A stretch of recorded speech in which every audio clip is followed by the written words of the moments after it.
साथी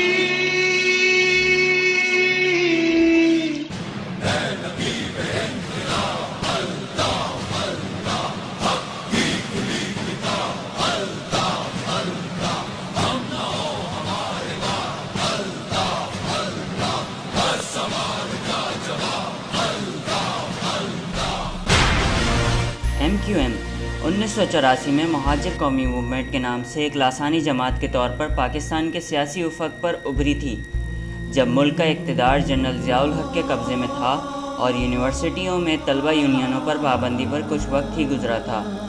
पार्टी के क़याम के बाद अल्ताफ़ हुसैन इसके कायदे तहरीक और अज़ीम अहमद तारिक चेयरमैन करार पाए।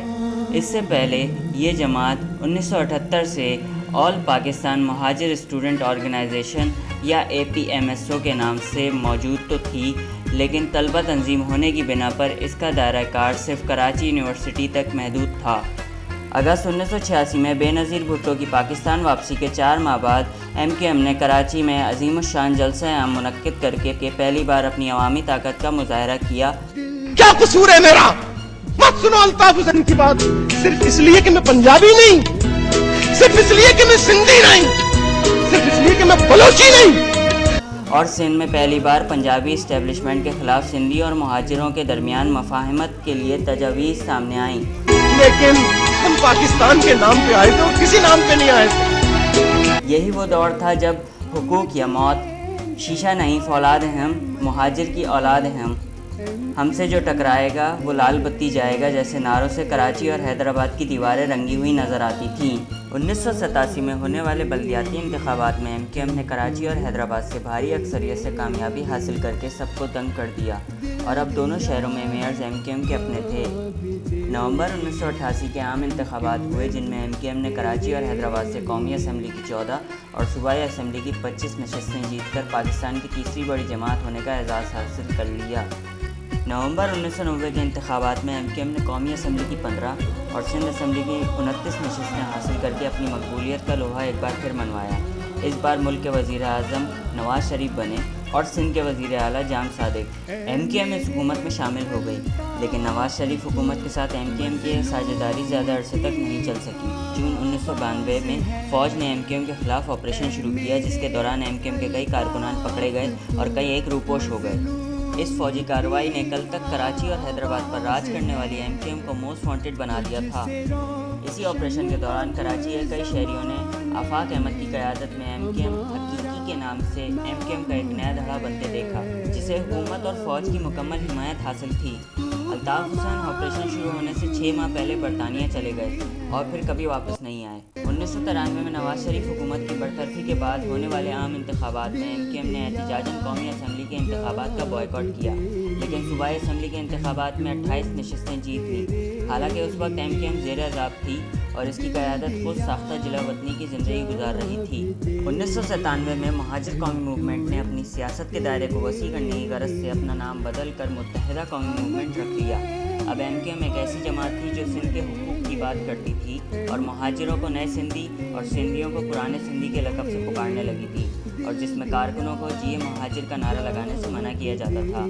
अक्टूबर 1998 में मारूफ तबीब और साबिक़ गवर्नर सिंध हकीम मोहम्मद सईद को उनकी क्लिनिक के बाहर कत्ल कर दिया गया। उस वक्त के वज़ीर आज़म नवाज़ शरीफ ने इसका इल्ज़ाम MQM पर लगाया और उसको कातिलों को पुलिस के हवाले करने के लिए 3 दिन का अल्टीमेटम दिया, लेकिन MQM ने इस इल्ज़ाम को मुस्तरद कर दिया, जिस पर सिंध में गवर्नर राज लगा और MQM के खिलाफ नया ऑपरेशन शुरू हो गया। फिर अक्टूबर 1999 आया। मुल्क के फ़ौजी सरबराह जनरल परवेज़ मुशर्रफ ने नवाज़ शरीफ की हुकूमत का तख्ता उलटकर इक़्तिदार पर कब्ज़ा कर लिया। 9/11 के बाद दहशतगर्दी के ख़िलाफ़ आलमी जंग शुरू हुई तो पाकिस्तान दहशतगर्दी के ख़िलाफ़ जंग में अमेरिका का अहम इत्तेहादी बना और MQM जनरल परवेज़ मुशर्रफ की। अब जैसे सब कुछ ठीक होने लगा था, MQM और जनरल परवेज़ मुशर्रफ की हिमायत से क़याम होने वाली हुकूमत में पहले से ज़्यादा ताकतवर इत्तेहादी सामने आए। 2005 में बल्दियाती इंतखाबात हुए तो कराची और हैदराबाद की ज़रिए हुकूमतों पर MQM का राज लौट आया। जनरल परवेज़ मुशर्रफ के साथ MQM की खूब बनी। चंद एक नाचाकियों के सिवा कोई ऐसा मोड़ नहीं आया जहाँ MQM हुकूमत से अलगदी पर संजीदा नजर आई हो, और फिर 12 मई 2007 आ गया।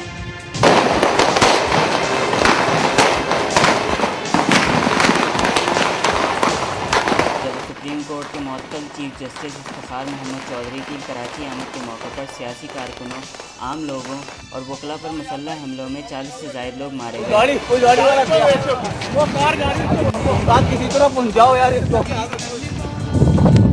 اس تشدد کا الزام وکلاء اور حزب اختلاف کی جماعتوں نے ایم کیو ایم پر عائد کیا، لیکن ایم کیو ایم نے اس کا ذمہ دار پیپلز پارٹی اور عوامی نیشنل پارٹی کو ٹھہرایا۔ اتنی آسانی سے ہمیں کراچی کا پیچھا نہیں چھوڑیں گے۔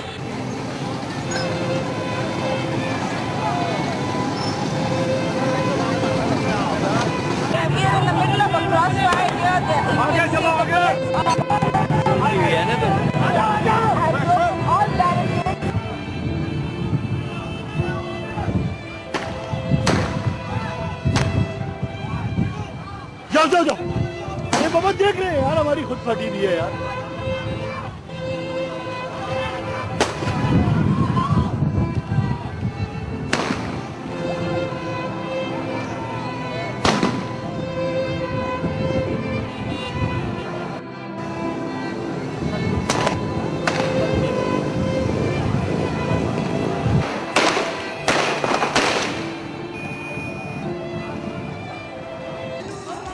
آج ایم کیو ایم 28 سال کی ہو گئی ہے اور یقیناً پہلے سے زیادہ تجربہ کار اور طاقتور بھی ہے۔